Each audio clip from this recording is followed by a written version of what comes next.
Welcome to another episode of The 48 Laws of Power. Robert Greene அவர் எழுதிய the 48 loss of power அப்படின்ற புத்தகத்திலிருந்து நம்ம ஏற்கனவே ஒரு 6 சட்டத்தை பார்த்துட்டோம்.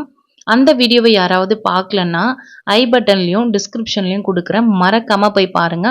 உங்களுக்கு ரொம்ப ரொம்ப யூஸ்ஃபுல்லாக இருக்கும். இன்னைக்கு அடுத்த 6 சட்டத்தை நம்ம பார்க்கலாம். வாங்க, நம்ம டைம் வேஸ்ட் பண்ணாமல் வீடியோக்குள்ளே ஸ்ட்ரைட்டாக போயிடலாம். 7வது சட்டம். இந்த சட்டத்துல அவர் என்ன சொல்லியிருக்காருன்னா, மற்றவர்கள் உங்களுக்கு வேலை செய்யற மாதிரி இருங்க. அந்த வேலை மூலயமா நீங்க அந்த புகழ தேடிக்கோங்க அப்படின்னு சொல்றாரு. உங்களுக்கு சுருக்கமா சொல்லணும்னு வச்சுக்கோங்களேன், உங்களோட நேரத்தையும் உழைப்பையும் நீங்க மிச்சப்படுத்தி வச்சுக்கோங்க. மத்தவங்க யாராவது வேலை செஞ்சாங்கன்னா, அந்த வேலையில இருக்க கிரெடிட்ஸ நீங்க எடுத்துக்கோங்க அப்படின்னு அதுதான் இந்த 7வது சட்டத்துல சொல்றாரு. உதாரணத்துக்கு எல்லாருக்கும் தெரியும் தொலைபேசி யாரு கண்டுபிடிச்சார்ன்னு. அலெக்சாண்டர் கிரஹாம்பெல் தான் நம்ம எல்லாரும் படிச்சிருக்கோம், கேள்விப்பட்டிருக்கோம். நமக்கு தெரிஞ்சது அலெக்சாண்டர் கிரஹாம்பெல் தான். ஆனா அவருக்கு முன்னாடியே நிறைய விஞ்ஞானிகள், பல விஞ்ஞானிகள் அதை கண்டுபிடிச்சு அதை பத்தி நிறைய ரிசர்ச்சஸ்லாம் பண்ணி வச்சிருந்தாங்க. ஆனா அதுக்கான காப்பிரைட் உரிமையை வாங்கினவர் அலெக்சாண்டர் கிரஹாம்பெல். ஸோ அதனால அந்த புகழ் அவருக்கே போயிடுச்சு. ஸோ நம்மளை பொறுத்த வரைக்கும் தொலைபேசியை கண்டுபிடிச்சவர் அலெக்சாண்டர் கிரஹாம்பெல் அப்படின்ட்டு நம்ம நினைச்சிட்டு இருக்கோம். இதை விட இன்னொரு உங்களுக்கு சிம்பிளான ஒரு விஷயம் சொல்றேன். இப்போ நம்ம ஒரு கம்பெனியில வேலை செய்யறோம்னு வச்சுக்கோங்க. அந்த கம்பெனியில ஒரு மேனேஜர் இருக்காரு. அந்த மேனேஜருக்கு அந்த கம்பெனியில ஒரு ஆடிட்டோ சம்திங் ஏதோ நடக்குது. அதுக்கு யாராவது ஒரு சூப்பரான ஐடியாவை மேனேஜருக்கு கீழே இருக்கவங்க தான் சொல்லியிருப்பாங்க. ஆனா அந்த மேனேஜர் என்ன பண்ணுவாரு, அதை கொண்டு போய் எம்டி கிட்ட சொல்லுவாரு. ஸோ எல்லா கிரெடிட்ஸும் என்ன ஆகும், மேனேஜருக்கு தான் ஆட்டோமேட்டிக்கா போகும். ஆனா ஐடியா கொடுத்தது என்னமோ அவருக்கு கீழே லோ ப்ரொஃபைல்ல இருக்க ஒருத்தர் தான். ஆனா மொத்த கிரெடிட்ஸும் அந்த மேனேஜருக்கு தான் போய் சேருது. இததான் இந்த 7வது லால ராபர்ட் கிரீன் சொல்லியிருக்காரு. இது தப்பான்னு கேட்டிங்கன்னா தப்புன்னு சொல்ல முடியாது. காலங்காலமா இதை தான் நம்ம நடந்துட்டு இருக்கு. யாரோ ஒருத்தர் கண்டுபிடிப்பாங்க. நம்ம டெய்லி லைஃப்ல, நம்ம ஆஃபீஸ்ல இதை தான் நடக்கும். ஐடியா கொடுக்கறது வேற ஒருத்தர் தான் இருக்கும். ஆனா அதுக்கான புகழ் அது எல்லாமே வாங்கிக்கிறது வேற ஒருத்தவங்களா இருக்கும். இதை ஒரு ஸ்மார்ட் ஒர்க்குன்னு கூட சொல்லலாம். ஸோ இந்த 7வது லால இதை தான் இந்த ஆத்தர் சொல்றாரு. இப்ப 8வது லா பார்க்கலாமா? 8வது லால என்ன சொல்றேன்னா, மேக் அதர்ஸ் கம் டு யூன்னு சொல்றாரு. அதாவது மற்றவர்களை உங்ககிட்ட வர வைங்க, நீங்க அவங்கள தேடி போகாதீங்க அப்படின்ட்டு சொல்றாரு. இதுக்கு ஒரு சிம்பிளான எக்ஸாம்பிளோட உங்ககிட்ட நான் சொல்றேன். இப்போ நம்ம நிறைய நம்ம கிட்ட விஷ் லிஸ்ட்லாம் இருக்கும். ஒரு ட்ரெஸ்ஸோ ஏதோ ஒன்று, ஒரு ஃபோனோ சம்திங் எது வேணாலும். இப்போ ஹவுஸ் ஒய்ஃபாக இருந்தால் சில யூட்டென்சில்ஸ்லாம் வாங்கணும்னு நினைப்பாங்க. இல்லை ஆஃபீஸ் போகிறவங்களா இருந்தால் லேப்டாப், ஃபோனு எதுனாலும் வாங்கணும்னு நினைப்பாங்க. அது எல்லாமே நம்ம ஒரு பக்கெட் லிஸ்ட் மாதிரியோ இல்லை கார்ட் மாதிரியோ நம்ம போட்டு வச்சுருப்போம். திடீர்னு ஒரு ஆஃபர் போடுவாங்க பாருங்க, அந்த டைமில் போயிட்டு நம்ம அதை வாங்குவோம். ஸோ ஆஃபர் போடும்போது நம்ம இவ்வளோ நாள் வேண்டாம் வேண்டான்னு இருந்ததை ஆஃபரில் கம்மியாக இருக்கும்போது நாம் போய் அதை வாங்குறோம். ஸோ இதை தான் அவர் சொல்ல வராரு. மற்றவர்களை உங்களிடம் வரவையுங்கள், நீங்க அவங்கள தேடி போகாதீங்க.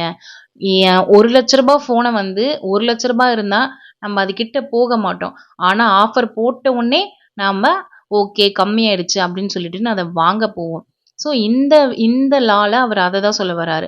உங்ககிட்ட ஒருத்தவங்களை நீங்க வர வைக்கணும்னா அந்த இடத்துல ஒரு ஆஃபரோ இல்லை நீங்க ஏதாவது ஒன்று பண்ணி அவங்கள உங்ககிட்ட வர வைங்க, நீங்க அவங்கள தேடி போகாதீங்க அப்படின்னு சொல்றாரு. இதுதான் இந்த 8வது லால சொல்றாரு. 9வது லால என்ன சொல்றாருன்னா, ஒரு விஷயத்த நீங்க சொல்லிக்கிட்டே இருக்காதீங்க, செஞ்சு காட்டுங்க. இதை எப்படி சொல்றதுன்னா, அந்த காலத்துல என்ன சொல்லுவாங்கன்னா, இவன் வாயாலே வடை சுட்டுட்டு இருப்பான்பா, ஒன்னுத்துக்கும் லாய்க்கு இல்லை அப்படின்ட்டு சொல்லுவாங்க. அதை தான் இந்த 9வது லால சொல்றாரு. பேசிக்கிட்டே இருக்காதீங்க, உங்க செயல்ல காட்டுங்க. Win through actions not arguments. நான் நல்லா விளையாடுவேன்ப்பா, நான் நல்ல வீரன்ப்பா, எனக்கு நல்லா ஃபுட்பால் விளையாட தெரியும்ப்பா சொல்லிட்டே இருந்தா நீ ஃபுட்பால் பிளேயர்னு யாருக்குமே தெரியாது. நேர்ல வா, விளையாடி களத்துல ஜெயிச்சு காட்டு. அதை தான் அவரு இந்த இடத்துல சொல்றாரு. இதுக்கு இன்னொரு எக்ஸாம்பிள் சொல்றேன். கலீலியோ இருக்காரு பார்த்தீங்களா, அவர் இந்த கோள்களின் இயக்கத்தை அவர் ஆர்கியூமெண்ட் பண்ணி அதில் ஜெயிக்கல. அதுக்கு பதிலா அவர் கண்டுபிடிச்ச அந்த டெலஸ்கோப் மூலமா அவர் இந்த கோள்களின் இயக்கத்த பத்தி நிரூபிச்சாரு. அதனால தான் அவர அந்த இடத்துல நிராகரிக்கவே முடியல. என்னால இத பண்ண முடியும். நான் நல்ல வீரன். எனக்கு நல்லா ஃபுட்பால் தெரியும். என்னால இத செய்ய முடியும்னு சொல்லாதீங்க. செஞ்சு காட்டுங்க. அததான் இந்த 9வது சட்டத்துல சொல்றாரு. செஞ்சு காட்டுனா மட்டும் தான் அந்த இடத்துலருந்து உங்கள வந்து அவங்களால ரிஜெக்ட் பண்ணவே முடியாது. உங்கள ரிஜெக்ட் பண்றதுக்கான காரணத்த அவங்க தேடிட்டே இருக்கானா, அதுக்கான காரணத்த நீங்க அவங்களுக்கு குடுக்கவே குடுக்காதீங்க. அந்த வாய்ப்ப நீங்க அவங்களுக்கு குடுக்கவே குடுக்காதீங்க. பேசுறத விட செயல்ல முடிச்சு காட்டுங்க அப்டின்ட்டுன்னு இந்த 9வது சட்டத்துல சொல்றாரு. 10வது சட்டத்துக்கு போலாமா? 10வது சட்டத்துல என்ன சொல்றாருன்னா, ஒருபோதும் உங்கள் நண்பர்களை முழு நம்பிக்கையோட நம்பாதீங்க. அதுக்கு பதிலா உங்களோட பகைவர்கள கூட நீங்க நம்பிடலாம். அவங்கள கூட நீங்க யூஸ் பண்ணிக்கலாம். ஆனா, உங்களோட நண்பர்கள் மேல முழு நம்பிக்கை வைக்காதீங்க அப்படின்னு சொல்றாரு. இதுக்கு ஒரு நல்ல ஒரு எக்ஸாம்பிளோட நான் சொல்றேனே. இதுக்கு என்ன எக்ஸாம்பிள்னா, நம்மளோட ஃப்ரெண்ட்ஸ நம்ம வந்து ரொம்ப ட்ரஸ்ட் பண்ணுவோம். ஆனா, சில நேரங்கள்ல அவங்க நமக்கே துரோகம் செஞ்சுட்டு போயிடுவாங்க. ஆனா, இதே நம்ம எனிமீஸ வந்து நம்ப எப்படி சொல்றது? நம்ம எனிமீஸ நம்பி நம்ம ஒரு வேல குடுத்தோம்னு வச்சுக்கோங்களேன், அவங்க நம்ம கிட்ட நல்ல பேர் வாங்கணும், நம்ம கிட்ட வந்து நம்பிக்கைய பெறணும் அப்படின்றதுக்காக, அந்த வேலைய வந்து அவங்க வந்து கரெக்ட்டா செஞ்சு முடிப்பாங்க. இதுதான் வந்து இந்த 10வது சட்டத்துல சொல்றாரு. நண்பர்கள நம்பாதீங்கன்னு சொல்ல வரல. முழுசா நம்பி அவங்க கிட்ட எந்த பொறுப்பையும் குடுக்காதீங்க அப்டின்ட்டு தான் சொல்ல வரார். அதுக்கு பதிலா உங்களோட எனிமீஸ் கிட்ட கூட நீங்க ஒரு வேலைய செய்ய வைக்கும்போது, அவங்க வந்து உங்ககிட்ட உங்களோட நம்பிக்கைய பெற முயற்சிப்பாங்க. ஸோ அப்டி அவங்க உங்களோட ட்ரஸ்ட்ட நம்பிக்கைய பெற முயற்சிக்கும்போது, அந்த வேலைய அவங்க கரெக்ட்டா செய்வாங்க. ஸோ அததான் அவரு சொல்றாரு. உண்மையான சக்தி எது தெரியுமா இருக்கு? உங்களோட எதிரிய கூட நீங்க எப்படி பயன்படுத்திக்கிறீங்க அப்டின்றத பொறுத்து தான் இந்த 10வது சட்டத்துல அவரு சொல்லியிருக்காரு. ஒருபோதும் உங்கள் நண்பர்களுக்கு முழு நம்பிக்கை கொடுக்காதீர்கள். அதுக்கு பதிலா உங்க பகைவர்களை எப்படி பயன்படுத்தணும் அப்படின்றத கத்துக்கோங்க அப்படின்ட்டு சொல்றாரு. 16வது சட்டத்துக்கு போலாமா? 16வது சட்டத்துல என்ன சொல்றாருன்னா, அடுத்தவங்க உங்கள டிபெண்ட் பண்ணி இருக்கிற மாரி ஒரு சூழ்நிலைய நீங்க உருவாக்குங்க அப்படின்னு சொல்றாரு. எதனாலனா, உங்களோட முக்கியத்துவம் வந்து அந்த இடத்துல குறையாம இருக்கணும்னா, அடுத்தவங்கள உங்கள உங்கள வந்து டிபெண்ட் பண்ணியே இருக்கிற மாதிரியான ஒரு சூழ்நிலைய உருவாக்குங்க. எந்தெந்த விஷயத்துக்குன்னா, ஒரு முக்கியமான விஷயத்துக்கு அந்த விஷயத்த நீங்க இல்லாம அவங்களால அந்த விஷயத்த செய்யவே முடியாது. அப்படின்ற மாரி சூழ்நிலைய நீங்க உருவாக்குங்க. நீங்க இல்லாம அவங்களால அந்த விஷயத்த செய்யவே முடியாது. உங்கள அந்த இடத்துலருந்து அவங்க ஒதுக்கவே முடியாது. அப்படின்ற மாரி ஒரு சூழ்நிலைய உருவாக்குங்க அப்படின்னு சொல்றாரு. உதாரணத்துக்கு ஸ்டீவ் ஜாப்ஸ் இருக்காருங்களா, அவரு தன்னோட நிறுவனமான ஆப்பிள்ல இருந்த காலத்துல மத்தவங்கலாம் வந்து அவர மறுக்கவே முடியாதாம். அதனால தான் அவரோட கண்டுபிடிப்புகள்லாம் அங்க இருந்துச்சு. இன்னி அதாவது அதனால தான் அவரோட கண்டுபிடிப்புகள் வந்து இப்ப வரைக்கும் இருந்திருக்கு அப்படின்னு சொல்றாங்க. இத விட இன்னும் ஒரு பெட்டரான எக்ஸாம்பிள் சொல்லணும்னு வச்சுக்கங்களேன். ஒரு சமைக்கவே தெரியாத ஒரு ஃபேமிலி இருக்காங்கன்னு வச்சுக்கோங்க. அவங்க ஹஸ்பண்டுக்கும் சமைக்க தெரியாது, ஒய்ஃப்க்கும் சமைக்க தெரியாது. அப்போ அவங்க வந்து ஒரு மெய்ட வந்து வச்சிருக்காங்க. அது சமையல் வேலைக்காக மட்டும். இப்போ அந்த மெய்டு வந்து வரல. ஒரு 2, 3 டேஸ் அவங்க வரலன்னா, இப்போ அவங்க அந்த மெய்ட டிபெண்ட் பண்ணி தான் இருக்கணும். அவங்களுக்கு சமைக்கவும் தெரியாது. அவங்க வந்து வெளியில ஃபுட் ஆர்டர் பண்ணி சாப்பிடுற அந்த மாரி பழக்கமும் இல்ல. அப்படிப்பட்ட பெர்சனா இருந்தாங்கன்னா, அவங்க அந்த மெய்ட டிபெண்ட் பண்ணி இருக்கிற மாரியான ஒரு சூழ்நிலை அந்த இடத்துல உருவாகிடுது. இத வந்து ஒரு சிம்பிளான எக்ஸாம்பிள்க்காக சொல்றேன். உங்களோட பிரசன்ஸ் வந்து உங்கள வந்து அவங்க வந்து எந்த சூழ்நிலையில ஒதுக்கவே கூடாது.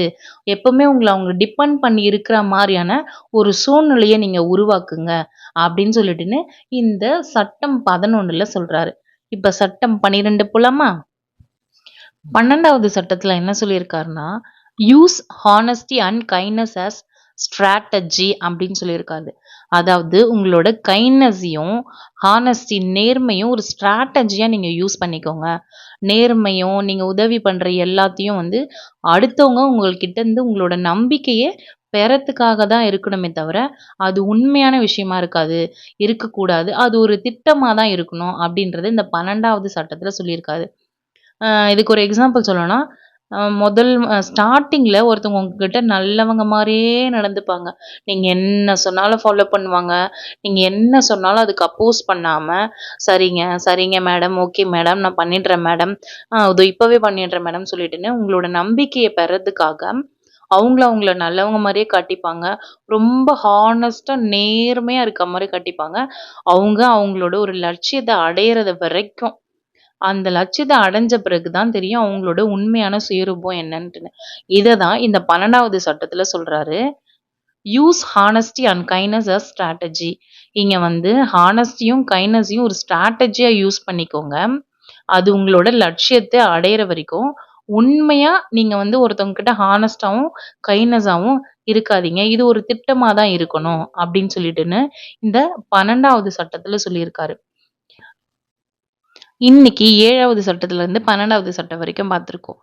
நாளைக்கு 13லருந்து நம்ம 18வது சட்டம் வரைக்கும் பார்ப்போம். ஒவ்வொரு நாளைக்கும் 6, 6 சட்டமா பார்ப்போம். மொத்தம் 48 சட்டங்கள் இருக்கு. ஒவ்வொரு சட்டமும் ஒவ்வொருத்தருக்கு ஒரு ஒரு விதமான சூழ்நிலையில கண்டிப்பா யூஸ்ஃபுல்லா இருக்கும். ஸோ இந்த வீடியோவ நான் போடுற இந்த 48 லாஸ் ஆஃப் புக்க படிக்க முடியல அப்படின்றவங்க, இந்த வீடியோவ பார்த்து தெரிஞ்சுக்கோங்க. இதுல ஏதாவது ஒரு சட்டம் உங்களுக்கு யூஸ்ஃபுல்லா கண்டிப்பா இருக்கும். அப்படி எந்த சட்டம் உங்களுக்கு யூஸ்ஃபுல்லா இருந்துச்சுன்னு சொல்லிட்டு எனக்கு கமெண்ட் செக்ஷன்ல கமெண்ட் பண்ணுங்க. நெக்ஸ்ட்டு நான் இன்னொரு வீடியோல உங்கள பார்க்குறேன். இந்த வீடியோ புடிச்சிருந்துச்சுன்னா லைக் பண்ணுங்க. உங்க ஃப்ரெண்ட்ஸ் அண்ட் ஃபேமிலிக்கு ஷேர் பண்ணுங்க.